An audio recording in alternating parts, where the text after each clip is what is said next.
Eu sei que pode parecer estranho, mas sempre tem alguém que pergunta se vigia de cemitério não tem medo. A verdade é que eu aceitei o trabalho porque precisava. O pagamento era melhor do que muita coisa por aí e eu estava apertado de contas. Pensei comigo mesmo, quem vai se meter a andar num cemitério de madrugada? Achei que seria tranquilo, só eu, meu rádio e o silêncio. Mas já na primeira semana, percebi que aquele lugar tinha mais movimento do que eu esperava. Meu nome é João Batista, tenho 47 anos e nunca pensei que um dia ia estar contando uma história dessas. Eu já trabalhei de tudo na vida, ajudante de pedreiro, servente em supermercado, motorista de caminhão. Mas depois que perdi o emprego de vigia em um galpão de mercadorias, comecei a procurar qualquer coisa que pagasse as contas. Foi assim que apareceu a vaga de vigia noturno em um cemitério pequeno, afastado da cidade, chamado Cemitério São Lázaro. A primeira vez que pisei lá como funcionário foi de dia, quando o administrador me mostrou o serviço. Era um cemitério antigo, cercado por um muro baixo e com portão de ferro que rangia quando abria. Tinha uma capela simples no centro, alguns bancos de madeira na entrada e muitas árvores espalhadas que deixavam tudo meio escuro mesmo com sol. Ele disse que eu teria que ficar das 8 da noite até 6 da manhã, cuidando para ninguém entrar. Fiquei pensando, quem vai querer entrar aqui de madrugada? O trabalho parecia fácil. Tinha uma guarita pequena perto do portão, com uma mesa, uma cadeira, uma garrafa de café e um rádio velho que pegava mais chiado do que música. O administrador me deu uma lanterna e um apito e explicou que era para eu dar uma volta de hora em hora pelo terreno. Não tinha câmera de segurança, era só no olho mesmo. Eu aceitei, porque o salário era quase o dobro do que eu ganhava no galpão. A primeira noite até que foi tranquila. Fiquei um pouco incomodado com o silêncio, mas depois acostumei. O problema é que, quanto mais eu passava a noite ali, mais eu reparava nos barulhos. O vento mexia as árvores, o portão batia de leve quando soprava forte, e às vezes dava para ouvir passos de gato ou de cachorro solto lá dentro.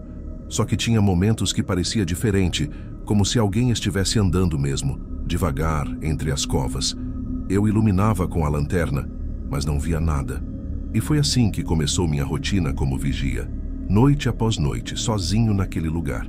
No começo eu até gostava da ideia de ter um espaço só meu, sem chefe por perto enchendo a paciência. Eu levava meu café, às vezes um sanduíche, e ficava sentado na guarita tentando passar o tempo. Com o tempo fui me acostumando com a solidão, mas também percebi que não era todo mundo que teria coragem de ficar ali. Quando eu comentava com conhecidos que trabalhava como vigia de cemitério, a reação era sempre a mesma. "Você é doido, homem?" Eu ria, fingia que não ligava, mas no fundo sabia que aquele serviço não era tão normal assim. Com o passar dos dias, eu fui conhecendo cada canto daquele cemitério. De dia parecia até normal, mas à noite a visão mudava completamente. A iluminação era fraca, só alguns postes antigos que ficavam perto da entrada. O resto eu tinha que depender da lanterna. O chão era cheio de folhas secas das árvores grandes que cercavam o terreno, e o barulho delas pisando sob meu pé era quase sempre o único som que eu escutava nas rondas. A capela no meio do cemitério era simples, feita de madeira já bem velha, com uma porta que rangia alto cada vez que eu abria. Lá dentro tinha alguns bancos, um altar pequeno e paredes descascadas. Quase nunca entrava, só passava pela frente, porque meu trabalho era mesmo cuidar para ninguém pular o muro ou quebrar os portões. Mesmo assim, eu sempre dava uma olhada rápida lá dentro, só para ter certeza de que estava tudo em ordem. As rondas noturnas acabaram virando um hábito mecânico. Eu saía da guarita, caminhava até a capela, passava pelo lado direito onde tinha um corredor mais estreito entre as covas e depois voltava pelo lado oposto. Fazia isso umas 4 ou 5 vezes por noite. Às vezes eu sentava em um banco, respirava fundo e ficava só ouvindo os sons do lugar. Era impressionante como o silêncio podia dar a sensação de que alguém estava por perto, mesmo quando não tinha nada. Eu sempre me dizia que não tinha motivo para ficar nervoso. Ali não entrava ninguém, era longe da cidade e se aparecesse, eu estava de olho. Só que, mesmo repetindo isso para mim mesmo, tinha momentos em que eu sentia uma pressão estranha, como se fosse observado. Nessas horas, Eu girava a lanterna de um lado para o outro, sem encontrar nada além de túmulos e árvores. Foi nessa rotina que comecei a reparar em algumas coisas diferentes. Um detalhe que me chamou a atenção aconteceu numa madrugada em que fui fazer a ronda perto da ala mais antiga do cemitério. O lugar era mais isolado, quase sem iluminação. No meio do caminho, notei uma vela acesa em cima de um túmulo. Não fazia sentido.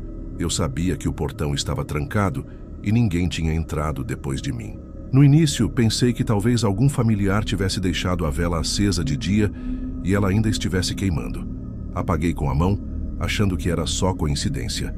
Mas nas noites seguintes, a cena se repetiu. Eu voltava para aquele mesmo trecho e encontrava outras velas acesas em diferentes covas. Era estranho porque algumas delas pareciam muito recentes, como se alguém tivesse acabado de colocar. Eu ficava em dúvida. Será que eu estava deixando escapar a entrada de alguém? Ou será que alguém já estava lá dentro quando eu chegava para o turno? Esses questionamentos começaram a me incomodar, porque eu tinha certeza de que estava fechando o portão direito toda a noite. Foi nesse ponto que percebi que talvez aquele serviço não fosse tão simples quanto parecia. Depois que comecei a encontrar aquelas velas acesas, minha cabeça não parava mais. Eu chegava para o turno já imaginando se naquela noite ia aparecer outra. Comecei a prestar mais atenção em cada detalhe, principalmente no portão e nos cantos mais escuros. Conferia a corrente, puxava 2, 3 vezes para ter certeza de que estava bem trancado. Mesmo assim, as velas continuavam surgindo. Numa dessas rondas, perto de 2 da manhã, vi de longe uma sombra passando entre as árvores. Era rápido, mas parecia claramente a silhueta de uma pessoa. A primeira coisa que fiz foi apontar a lanterna e gritar: "Oh, quem tá aí?" Não ouvi resposta. Caminhei até lá, devagar, tentando fazer o mínimo de barulho. Quando cheguei, não tinha ninguém, só os galhos se mexendo. Olhei para os lados, varri o chão com a luz e nada. Voltei para a guarita meio encucado, pensando se não era coisa da minha cabeça. Na noite seguinte aconteceu de novo, só que dessa vez a silhueta parecia mais nítida, parada atrás de uma árvore grossa, quase me encarando. Eu chamei de novo, mais silêncio. Quando caminhei até lá, não encontrei ninguém. A única coisa que escutei foi um estalo seco de galho quebrando, como se alguém tivesse corrido para longe. Comecei a desconfiar de que podiam estar invadindo o cemitério, talvez moleques ou gente mexendo com coisa errada. Mas se fosse só brincadeira, por que acender vela em túmulo? Por que ficar escondido em vez de sair correndo logo? Essa parte não fazia sentido. Uns dias depois, quando cheguei para o turno, encontrei 2 copos de plástico jogados perto do portão. Parecia bebida. Dava até para sentir o cheiro de álcool. Passei a noite mais atento, rondando com a lanterna quase o tempo todo. E foi nessa mesma semana que aconteceu algo que me deixou ainda mais desconfiado. Era quase meia-noite quando bateram no portão. Levei um susto, porque nunca tinha acontecido isso até então. Fui ver e eram 2 mulheres com roupa toda preta, maquiagem carregada, aquelas roupas de estilo meio gótico.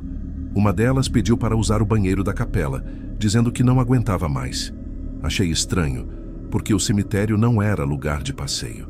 Perguntei o que estavam fazendo ali, e elas desconversaram rindo como se estivessem meio bêbadas.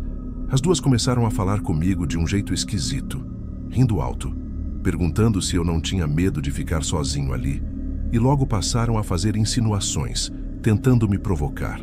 Uma delas chegou a encostar no meu braço, perguntando se eu não queria companhia para passar o turno. Eu fiquei incomodado, porque elas tinham idade de serem minhas filhas, e a situação não fazia sentido nenhum. Eu disse que não podia deixar ninguém entrar, que não era permitido, e pedi para irem embora. Elas ainda insistiram, rindo e tentando me provocar mais, mas quando levantei a voz e falei que chamaria a polícia, resolveram sair cambaleando pela estrada, rindo alto como se fosse tudo uma piada. Fiquei pensando nisso por muito tempo. O que aquelas 2 estavam fazendo ali no meio da noite no portão de um cemitério? Quanto mais eu lembrava, mais sentia que não era coincidência. Depois do episódio com aquelas 2 mulheres, eu fiquei com a sensação de que alguma coisa maior estava acontecendo ali. Até então, eu achava que eram só coincidências, barulhos, sombras, talvez adolescentes tentando pregar peça. Mas quando juntei as velas acesas, as silhuetas escondidas e aquelas 2 aparecendo de repente no portão, Comecei a acreditar que o cemitério estava sendo usado para algo escondido. Na semana seguinte continuei trabalhando, mas já não tinha mais a mesma tranquilidade. Cada barulho parecia suspeito, e eu passava mais tempo andando do que sentado na guarita. Era como se eu estivesse esperando algo acontecer a qualquer momento. Eu anotava os horários das rondas, conferia se o portão continuava bem trancado, e mesmo assim não me sentia seguro. Numa noite de sexta-feira, pouco depois das 2 da manhã, ouvi um barulho estranho vindo da direção da capela. Não era o vento, não era galho quebrando. Parecia madeira arrastando, como se alguém tivesse empurrado um banco lá dentro. Segurei a lanterna e fui andando devagar, tentando não chamar atenção. Quanto mais eu me aproximava, mais eu tinha certeza de que havia movimento lá dentro. Parei na porta que estava encostada e escutei vozes baixas. Não dava para entender direito o que diziam, mas eram várias pessoas falando ao mesmo tempo. Respirei fundo. Empurrei a porta bem devagar, só o suficiente para olhar por uma fresta. O que eu vi me deixou paralisado por alguns segundos. Dentro da capela, tinha um grupo de jovens, uns 8 ou 9, todos vestidos de preto. No chão, havia garrafas de vinho abertas, algumas velas acesas em volta de um círculo feito com giz. E bem no centro, tinha uma pessoa deitada, imóvel, coberta até a cintura com um pano. Os outros ficavam ao redor, bebendo e falando palavras que eu não entendi. Parecia um tipo de ritual. O pior é que alguns daqueles rostos eu reconheci. As 2 mulheres que tinham tentado entrar uns dias antes estavam lá, rindo e bebendo como se fosse uma festa. Elas pareciam liderar aquilo, sempre em pé, falando mais alto que os outros. Meu coração disparou. Eu sabia que não podia ficar ali muito tempo. Dei um passo para trás, tentando não fazer barulho, mas a madeira da porta rangeu. Uma das mulheres olhou direto para o lado de fora e gritou alguma coisa. Foi o suficiente para o grupo inteiro virar na minha direção. Saí correndo, ouvindo os passos deles atrás de mim. Eles gritavam e alguns carregavam facas e pedaços de pau. Corri o mais rápido que pude em direção ao portão, mas sabia que não daria tempo de destrancar a corrente. Mudei de direção e corri até meu carro, que ficava estacionado um pouco mais distante, fora do cemitério. Atrás de mim, as vozes se aproximavam. Eu escutava o barulho de vidro quebrando, como se tivessem jogado uma garrafa no chão enquanto vinham atrás de mim. Meus pés quase escorregaram nas folhas secas, mas eu não parei. Quando cheguei no carro, minhas mãos tremiam tanto que mal consegui enfiar a chave na ignição. Eles já estavam perto. Eu podia ver alguns correndo com a lanterna. Dei a partida no carro e acelerei, arrancando em alta velocidade pela estrada de terra. No retrovisor, vi os rostos deles iluminados pela luz do farol correndo até o portão, gritando feito loucos. Foi nessa noite que eu percebi que não era só paranoia. Eu tinha descoberto alguma coisa que não devia. E agora, com certeza, eles sabiam que eu sabia. Quando finalmente consegui sair do cemitério e me afastar um pouco, meu corpo ainda tremia como se tivesse levado um choque. Eu olhava pelo retrovisor e via apenas o portão vazio, mas a sensação de perseguição não me largava.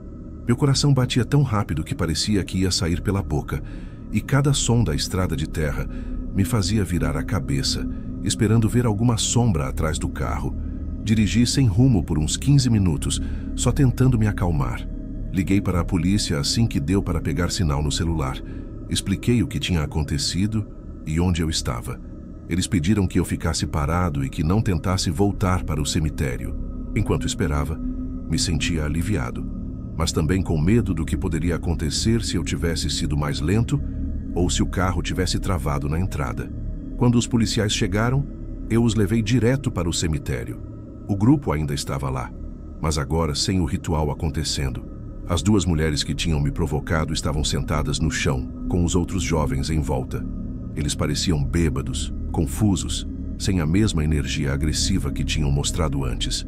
A polícia prendeu todos e eu dei meu depoimento. Foi estranho ver aquelas pessoas que pareciam perigosas sendo contidas tão facilmente.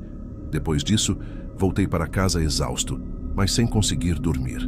Durante dias, eu revivia cada detalhe, cada passo que dei e cada som que ouvi. A sensação de perigo real me perseguia, e eu ficava imaginando o que teria acontecido se não tivesse conseguido chegar no carro a tempo. Cada barulho da rua me fazia pular. Cada sombra me deixava alerta. Decidi que nunca mais voltaria para aquele trabalho. Não era só pelo medo, mas também pelo fato de que eu percebi que aquele lugar atraía pessoas com intenções erradas, e eu não queria mais me colocar em risco. O dinheiro que eu ganhei não valia a minha tranquilidade, nem a segurança da minha vida. Ainda hoje, quando passo por estradas desertas à noite, me lembro das sombras, das velas acesas e das risadas das duas mulheres.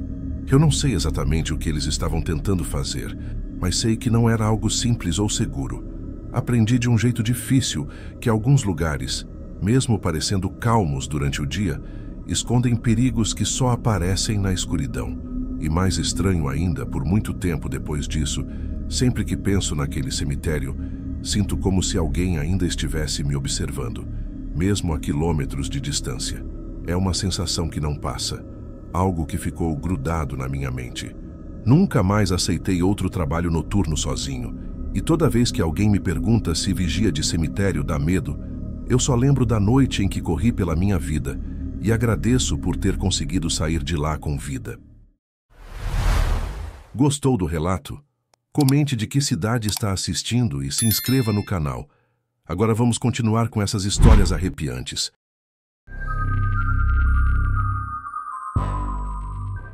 Nunca pensei que um emprego pudesse me deixar tão ansioso. Me chamaram para trabalhar como vigia noturno em uma floresta nos Estados Unidos.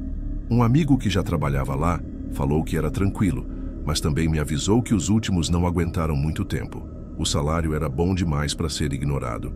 Então aceitei. Ainda não sabia que a solidão do posto avançado seria diferente de tudo que já tinha vivido. Eu estava animado, mas também com aquela sensação estranha de que algo me observava. Era só o começo do que eu encontraria. Meu nome é Daniel Harris, tenho 32 anos e sou brasileiro, mas moro nos Estados Unidos desde que tinha 12 anos. Nasci no sul do Brasil, em uma cidade pequena, filho de mãe brasileira e pai americano. Minha mãe sempre foi muito ligada à família, e meu pai veio trabalhar nos Estados Unidos quando eu ainda era criança, trazendo a gente junto. Crescer entre duas culturas me fez aprender a me adaptar, a valorizar a família e a lidar com situações diferentes. Sempre gostei de explorar lugares novos, e talvez seja por isso que encarei esse trabalho na floresta como um desafio interessante. Até pouco tempo trabalhava em serviços gerais numa cidade pequena do Oregon. Sempre gostei de lugares tranquilos, mas a rotina estava me desgastando. E quando meu amigo Rick me falou desse emprego, achei que seria uma boa oportunidade. Rick já trabalhava na floresta como vigia e disse que o salário era excelente, mas me avisou que os últimos funcionários não duraram muito. Ele seria meu chefe direto e, pelo jeito como falou, parecia preocupado que eu desistisse antes mesmo de começar. Mesmo vivendo aqui há anos, sinto falta do Brasil às vezes, especialmente do jeito das pessoas e da comida. Mas aprendi a me virar, me adaptar, e a floresta parecia ser uma chance de fugir do estresse do dia a dia. Sempre gostei de atividades ao ar livre, caminhadas e explorar lugares diferentes. Então o trabalho parecia combinar comigo. Além disso, o fato de ser pago bem me dava uma sensação de segurança que eu não tinha nos empregos anteriores. Quando cheguei ao posto avançado, Rick me recebeu com aquele jeito meio brincalhão, meio sério que ele tem. Ele parecia feliz de me ver, mas logo deixou claro que a floresta não é lugar para qualquer um. Daniel, você vai ficar sozinho aí por semanas. Tem gente que não aguenta a solidão, mas se você se manter firme, o dinheiro compensa. Ele explicou minha rotina: ajudar pessoas perdidas, prevenir incêndios, verificar trilhas e expulsar acampamentos ilegais. Tudo isso sozinho, com a mata em volta e quase nenhum contato com o mundo lá fora. Rick também me contou sobre os equipamentos, os rádios, a cabine e as trilhas mais usadas pelos visitantes. Ele parecia se preocupar comigo de verdade, mas não deixou de soltar umas piadas para aliviar. No fundo, senti que ele já tinha visto muita coisa estranha por lá e que queria me preparar. Fiquei curioso e, ao mesmo tempo, apreensivo. Antes de me deixar sozinho, Rick me passou algumas dicas práticas. Nunca ir muito fundo sozinho, sempre manter o rádio carregado e atenção redobrada com os acampamentos abandonados. Ele disse que a floresta era linda, mas podia ser imprevisível. Achei estranho, mas não questionei muito. Passei a me apresentar todos os dias para o posto, arrumando minhas coisas e me acostumando com a rotina. Comecei a perceber como cada detalhe fazia diferença. Uma trilha mal marcada, o som do vento entre as árvores, até a temperatura mudando rapidamente. Era muito diferente da vida na cidade, e quanto mais eu observava, mais a floresta me deixava alerta. No fim do primeiro dia, senti que Rick tinha razão. A solidão ali era intensa, e eu sabia que precisava me acostumar rápido se quisesse aguentar o emprego, mas não fazia ideia do que realmente me esperava. Nos primeiros dias, minha rotina na floresta era quase mecânica, mas exigente. Eu acordava cedo, mesmo sabendo que ninguém me cobrava horário, e começava a vistoriar as trilhas. Levava o rádio sempre comigo e anotava cada detalhe: troncos caídos, rastros de animais, acampamentos suspeitos. Passava horas andando sozinho entre árvores altas, observando a vegetação, o solo úmido e o vento passando pelas folhas. A floresta tinha silêncio, mas não era o tipo confortável. Era mais um silêncio que deixava a mente inquieta. Além das trilhas, eu tinha que verificar possíveis focos de incêndio. Checava áreas com plantas secas, fazia rondas ao redor de pequenas clareiras e sempre tinha atenção para qualquer sinal de fumaça. Se encontrasse alguém acampando sem permissão, precisava pedir para saírem ou, em casos mais sérios, registrar e notificar meu chefe. Ninguém nunca reclamava, mas a sensação de estar sozinho enquanto fazia isso sempre deixava um frio na barriga. As noites eram mais complicadas. Preparava minha comida, mantinha o posto limpo e revisava os equipamentos. Depois disso, geralmente ficava lendo ou ouvindo rádio, mas qualquer barulho fora do normal fazia meu coração disparar. Um galho quebrando, um animal passando rápido ou o som do vento de uma forma diferente me deixava alerta. Era um misto de tédio e tensão constante. Ao longo do dia, começava a perceber pequenos detalhes que antes não chamavam atenção. Sombras entre as árvores que pareciam se mover rápido demais, assovios que não conseguia identificar de onde vinham e rastros de animais que pareciam diferentes. Parecia que a floresta tinha um ritmo próprio e eu só estava tentando acompanhar.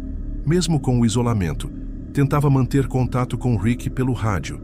Ele me lembrava de não me preocupar com nada, mas sempre dava aquele alerta: se algo parecer estranho, confie no seu instinto. Eu ria dele, mas no fundo entendia que ele já tinha passado por coisas que eu ainda não tinha visto. A solidão me deixava reflexivo. Fiquei pensando em como era diferente da vida na cidade, cercado de pessoas, barulho e movimento. Aqui, cada passo que eu dava, cada som que eu escutava, precisava ser registrado mentalmente. E quanto mais eu fazia isso, mais sentia que algo me observava, mesmo sem eu saber exatamente o que. No fim de cada dia, enquanto olhava o sol se pôr entre as árvores, eu me sentia cansado, alerta e estranhamente inquieto, sem entender bem o motivo, mas ainda pensava que era só adaptação à rotina da floresta e que nada de realmente perigoso aconteceria comigo. Nos dias seguintes, comecei a notar coisas que me deixavam inquieto. No começo eram pequenos detalhes, quase imperceptíveis. Galhos quebrando em lugares onde não passava nenhum animal grande, ou folhas se mexendo sem vento. Às vezes, parecia ouvir assovios suaves, curtos, vindos de dentro da mata. Tentei me convencer de que eram animais ou o vento passando por alguma clareira, mas a frequência desses sons começou a aumentar. Uma manhã, encontrei um acampamento abandonado no meio da floresta. As barracas estavam rasgadas, equipamentos jogados no chão, como se os donos tivessem saído às pressas. O que me chamou a atenção foram símbolos estranhos desenhados nas barracas, feitos com algum tipo de carvão ou tinta improvisada. Não fazia sentido algum, e senti um frio na espinha, mas ainda tentei racionalizar.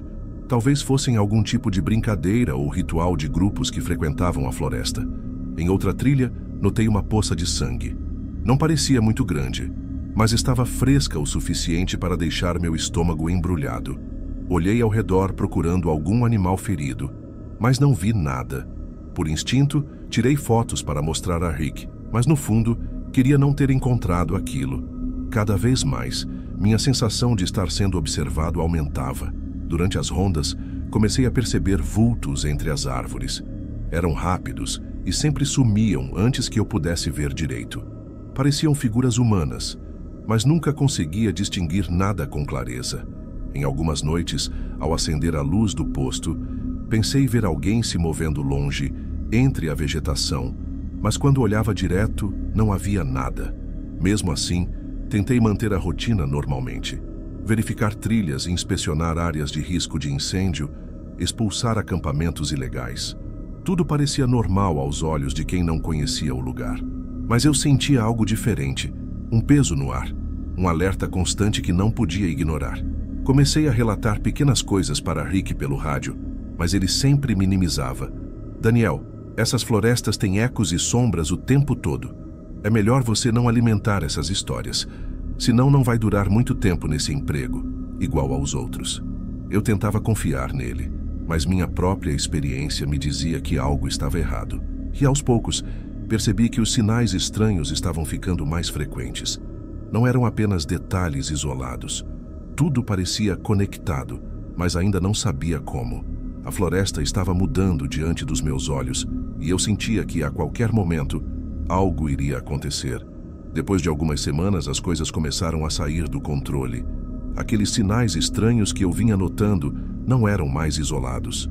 Uma noite, enquanto fazia a ronda pelas trilhas, percebi uma área com rastros recentes de um acampamento improvisado. Parecia que alguém tinha passado por ali há pouco, mas o lugar estava deserto. As barracas estavam rasgadas e no chão, novamente, manchas de sangue. Não consegui identificar se era humano ou animal, mas meu instinto gritava que algo estava muito errado. Nos dias seguintes, as notícias começaram a chegar pelo rádio e pela internet. Pessoas que faziam trilha naquela região desapareciam. Não eram incidentes isolados. Sempre alguém sumia e nunca aparecia. Comecei a ligar mentalmente os pontos. Aquela poça de sangue, os símbolos nas barracas, os vultos, tudo indicava que havia algo mais acontecendo. Tentei contar para Rick, mas ele continuava desacreditando. Daniel, não exagera. Essas histórias de desaparecimento sempre têm explicação. Fica calmo e segue o trabalho, dizia ele. Mas eu sabia que não era exagero. Uma noite, acordei com sede e fui até a cozinha improvisada do posto para beber água. Quando olhei pela janela, vi uma sombra passar rápido, rastejando entre as árvores. Meu coração disparou. Corri até a porta e olhei para fora, e foi quando vi um crânio humano na entrada, encostado na madeira como se fosse algum tipo de aviso ou troféu. Minha respiração ficou presa, e a primeira reação foi sair correndo, mas tentei manter a calma. Peguei o rádio e tentei chamar Rick, mas a comunicação estava estranha, cheia de estática. Nos dias seguintes, comecei a encontrar outros sinais bizarros, pegadas humanas diferentes das minhas, restos de fogueiras apagadas recentemente e sempre símbolos estranhos gravados na terra ou na madeira. Cada vez que tentava investigar, sentia que estava sendo observado, como se alguém ou algo me acompanhasse, sempre à distância. Passei a dormir com um olho aberto, mantendo a arma ao lado da cama. A tensão aumentava a cada dia. Quando conversava com Rick pelo rádio, ele sempre tentava acalmar, mas agora percebi que estava ficando impossível. Eu estava sozinho, cercado por uma floresta que parecia viva, cheia de sons estranhos, sombras que se moviam rápido demais e sinais de que não estava sozinho. Era como se alguém ou alguma coisa estivesse testando meus limites, vendo até onde eu conseguiria aguentar. Então, durante uma madrugada, o rádio apitou de repente. Era Rick desesperado, com a voz trêmula. Ele gritava para eu me manter escondido e correr, dizendo que devia ter me ouvido antes. Descobriu algo que ninguém podia imaginar. Uma tribo canibal antiga ainda vivia na floresta. Esse era o motivo das pessoas desaparecerem. E antes que pudesse dar mais detalhes, ouvi gritos e o som de alguém sendo arrastado. Depois, silêncio. Fiquei parado, o rádio ainda na mão, tentando processar o que tinha acabado de ouvir. Meu coração batia acelerado, e pela primeira vez percebi que eu também poderia estar em perigo iminente. Fiquei parado ali, o rádio ainda na mão, ouvindo o silêncio que se seguiu aos gritos de Rick. Meu coração batia tão rápido que parecia que ia explodir no peito. Eu sabia que precisava sair dali antes que fosse tarde demais. Peguei minha mochila, já pronta com o essencial, e comecei a correr pela trilha, tentando não fazer barulho, mas sem tempo de pensar direito. Cada sombra, cada galho quebrando sob meus pés parecia que me perseguia. Consegui me orientar pelas luzes da cabine que Rick me tinha mostrado na primeira semana. Corri por entre árvores densas, desviando de troncos caídos até encontrar um ponto onde finalmente consegui sinal de celular. Liguei imediatamente para a polícia, respirando com dificuldade e tentando explicar o que tinha acabado de acontecer. Cada palavra saía atropelada, mas eles conseguiram entender que havia uma situação de emergência na floresta. Enquanto aguardava a chegada das autoridades, percebi que não podia voltar pelo caminho que fizera. Havia rastros que indicavam que algo grande se movia rápido demais atrás de mim. Escondi-me entre árvores e arbustos, mantendo o rádio pronto, esperando que a polícia chegasse logo. A cada minuto que passava, a sensação de estar sendo caçado só aumentava. Quando os primeiros oficiais chegaram, contei tudo rapidamente. Os desaparecimentos, os acampamentos abandonados, os símbolos estranhos e, principalmente, o que ouvira no rádio sobre Rick. Eles me orientaram a esperar em um ponto seguro até reforços chegarem e começarem a varredura da área. Durante as buscas, descobriu-se que Rick tinha sido capturado.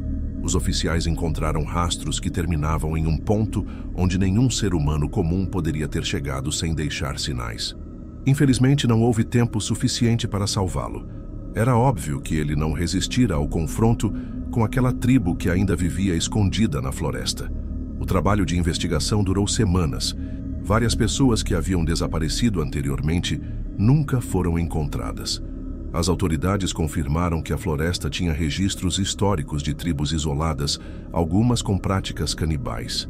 Nada comparável àquilo que Rick havia tentado me avisar. Tudo o que ele me contara, os sinais que eu havia visto, fazia sentido agora. Enquanto isso, eu não conseguia dormir direito. Cada som da cidade me lembrava da floresta, e cada sombra me fazia lembrar que poderia ter sido o próximo. Eu fui o único que conseguiu sair, mas carregava comigo a imagem dos símbolos, o crânio na porta e a voz desesperada do amigo sendo atacado no rádio. Depois que fui resgatado, passei dias na delegacia e depois no hospital, prestando depoimentos sobre tudo o que tinha visto e vivido na floresta. A polícia organizou buscas, mas não encontraram mais nada além dos rastros que eu já tinha descrito. O caso de Rick foi encerrado oficialmente como desaparecimento, e até hoje ninguém sabe exatamente o que aconteceu com ele. A ideia de que ele enfrentou algo tão antigo e perigoso me assusta até hoje. Voltei para a cidade, mas nada voltou a ser como antes. Evito florestas, trilhas ou qualquer lugar isolado. Meu trabalho mudou e me recuso a aceitar qualquer oportunidade que me coloque em lugares remotos sozinho. A lembrança do crânio na porta, dos símbolos e da voz desesperada de Rick ainda me persegue. Às vezes acordo suando frio, lembrando do rádio estalando e dos vultos entre as árvores. Com o tempo, aprendi a lidar com a culpa de ter sobrevivido. Sei que fui sortudo, que poderia ter sido o próximo alvo, mas também sei que se não tivesse agido rápido, se não tivesse seguido meu instinto de fugir, provavelmente não estaria aqui para contar. Até hoje não volto àquela floresta. Evito qualquer notícia sobre desaparecimentos na região, mas sei que a floresta continua lá, isolada, silenciosa e perigosa. E às vezes, quando penso naquilo tudo, me lembro do que Rick me disse no início. Algumas florestas guardam segredos que não deviam ser perturbados. Eu sei disso agora, da pior forma possível.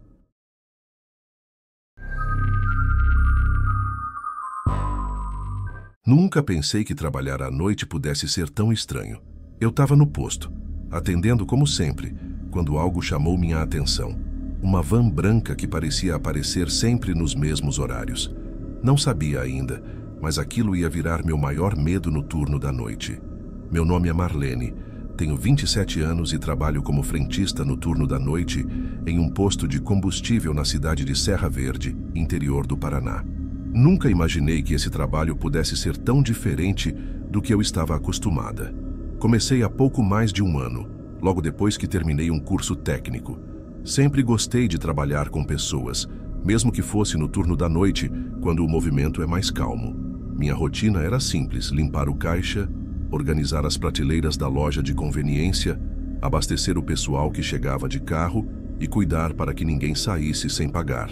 Durante o dia tudo parecia normal, mas à noite a coisa mudava. A sensação de solidão no turno noturno era maior do que eu imaginava. Mesmo com câmeras e luzes acesas, dava para sentir que tudo estava mais parado, mais silencioso.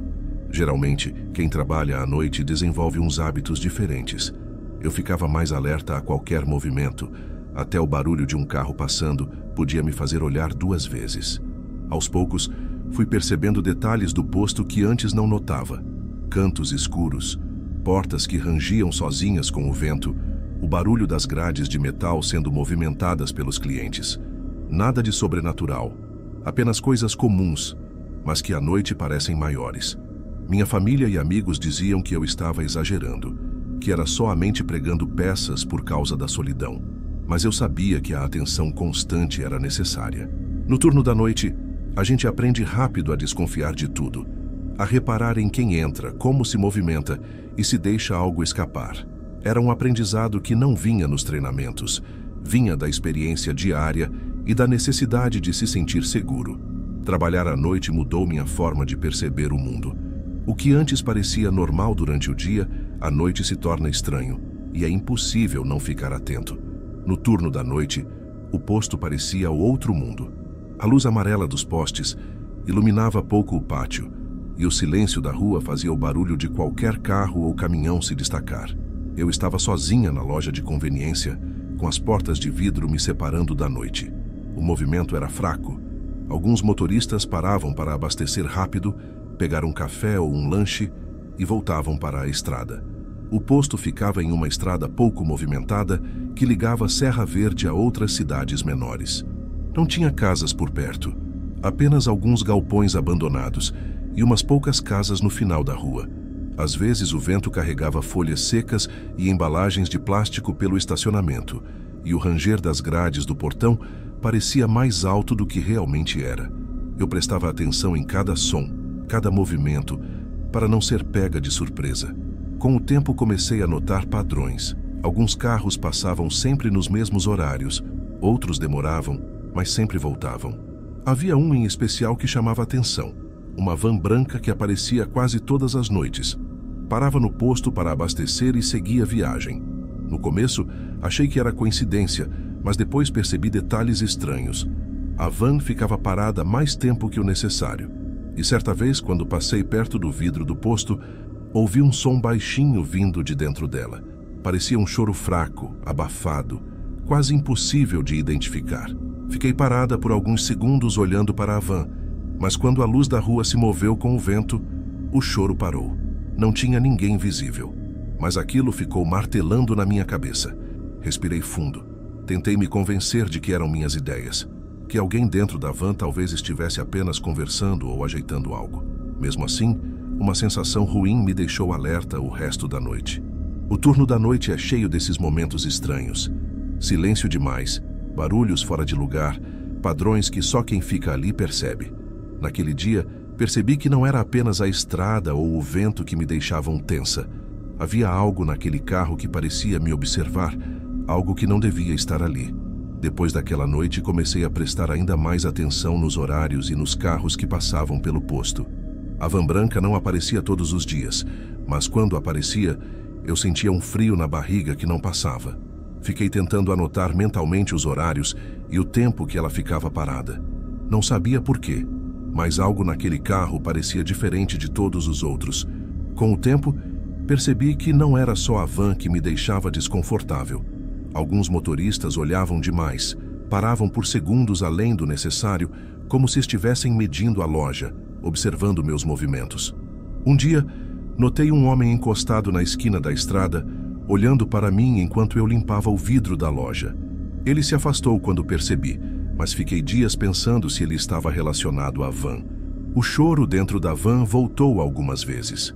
Uma vez, eu tive coragem de me aproximar da janela do posto e consegui ouvir claramente. Era um choro baixo, abafado.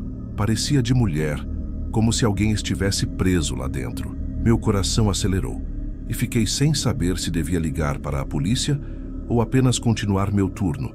No fim, decidi não mexer, achando que podia ser algum problema familiar dentro do carro, mas não conseguia esquecer aquilo. Também comecei a perceber coincidências estranhas. Sempre que a van aparecia, algum desaparecimento de mulheres era noticiado nas cidades próximas. Eu tentei não ligar, mas a sensação de que havia um padrão só aumentava meu desconforto. Passei a anotar mentalmente tudo: placas de carro, horários, comportamento dos motoristas, detalhes do estacionamento. Cada noite que passava, parecia que o silêncio aumentava e eu ficava mais tensa, sempre olhando a estrada, esperando algo acontecer. A solidão do turno noturno agora vinha acompanhada de medo. Não era um medo de fantasmas ou de coisas sobrenaturais. Era algo real, concreto, algo que eu podia ver, ouvir e sentir, mas não sabia como me proteger. A van se tornou uma presença constante na minha mente, e cada vez que eu a via, mesmo de longe, sentia que meu turno ia mudar. Comecei a dormir mal, pensando se naquela noite a van apareceria de novo, e se dessa vez não iria embora tão rapidamente. Algumas semanas depois de começar a notar a van, a situação passou do estranho para o perigoso. Era perto das 2 da manhã, o movimento quase inexistente. Eu estava atrás do balcão quando ouvi um carro freando devagar no estacionamento. Olhei pela janela e reconheci imediatamente a van branca, mas dessa vez não parou na bomba de combustível. Ficou a alguns metros da porta de vidro da loja, com o motor ligado e os faróis apagados. Meu estômago embrulhou. Eu sabia que tinha algo errado. A van não fazia nada, apenas estava ali, como se esperasse por mim. Segundos depois, alguém bateu devagar no vidro da porta, com os nós dos dedos, sem força, como se quisesse chamar minha atenção de forma sutil. Era um homem, capuz cobrindo parte do rosto. Ele não disse nada, só ficou olhando para dentro. Tentei manter a calma e segui o protocolo. Não abrir a porta depois da meia-noite, só atender pelo caixa com a janela lateral. Fiz um sinal apontando para a janelinha, mas ele não se moveu. Só ficou parado, batendo mais uma vez, agora com mais força. Meu coração disparou.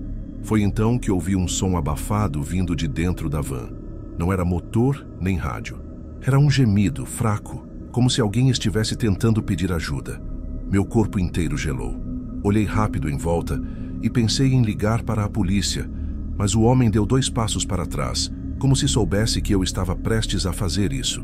Ele apontou discretamente para mim, depois para a van, e em seguida entrou no veículo. Assim que a porta bateu, a van deu ré devagar, como se não tivesse pressa. Antes de sair do pátio, apagaram até as lanternas traseiras. Eu fiquei paralisada, com a sensação clara de que não era apenas observada. Tinham vindo até mim. Não restava dúvida de que estavam testando como eu reagiria. Naquela noite, entendi que não era só coincidência, não era só paranoia. Eu já estava na mira deles.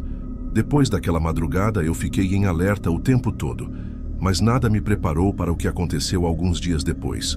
Era uma noite de sexta-feira, movimento fraco, e eu já estava nervosa desde o início do turno. Tinha a sensação de que a van voltaria, e não demorou.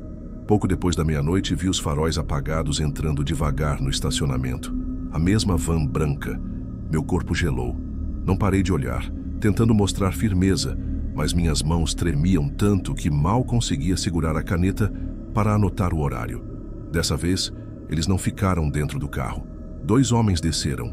Um caminhou direto em direção à janelinha do caixa, enquanto o outro circulava pelo pátio, olhando para os lados. O primeiro bateu no vidro com força e fez sinal para eu abrir. Eu recusei, mostrando a placa com o aviso de atendimento apenas pela janelinha. Ele riu de um jeito que não esqueço até hoje e ficou parado, como se soubesse que o medo já me dominava. Enquanto isso, percebi algo que me deixou ainda mais em pânico. A porta traseira da van estava mal fechada com uma pequena fresta. Pela brecha, deu para ver uma mão pálida segurando o metal, como se alguém lá dentro tivesse tentado empurrar para sair. Meu estômago virou na hora. Aquilo não deixava mais dúvidas, tinha gente lá dentro contra a vontade. Os 2 homens trocaram olhares e começaram a se aproximar da porta principal. Um deles puxou a maçaneta, mas graças a Deus, a porta estava trancada. Meu coração parecia que ia explodir. Corri para o telefone e disquei a polícia com as mãos tremendo, tentando falar baixo. Quando perceberam, um deles chutou a porta, mas o vidro aguentou. Em seguida, Entraram correndo na van e saíram em disparada pela estrada escura sem acender os faróis. Eu fiquei ali, sem conseguir me mover por alguns segundos, sentindo as pernas falharem. Pela primeira vez, tive certeza absoluta de que, se eles conseguissem me levar, eu não voltaria. Quando a polícia chegou, já era tarde demais. A van tinha sumido na estrada sem deixar rastro. Os agentes revistaram o posto, fizeram perguntas, mas no fundo, eu sabia que não encontrariam nada naquela noite. Contei sobre os homens, sobre a tentativa de arrombamento e sobre a mão que vi presa na porta traseira. Eles se entreolharam, anotaram tudo, mas a sensação que tive é que achavam que era só mais um relato assustado de alguém sozinho no turno da noite. Nos dias seguintes, fiquei sabendo de mais um desaparecimento na região. Uma jovem da cidade vizinha, vista pela última vez pegando carona na estrada. A descrição do carro batia. Uma van branca. Meu corpo inteiro gelou. Depois disso, não consegui mais continuar no posto. Pedi demissão. Até hoje, quando vejo uma van branca passando devagar na rua, meu coração dispara como se fosse aquela mesma. Nunca mais consegui dirigir sozinha à noite. Eu conto essa história porque sei que muita gente acha que nada acontece em cidades pequenas, que o perigo é coisa de lugar grande. Mas eu aprendi que quando a gente menos espera, pode estar sendo observado. E às vezes, a gente só escapa por muito pouco.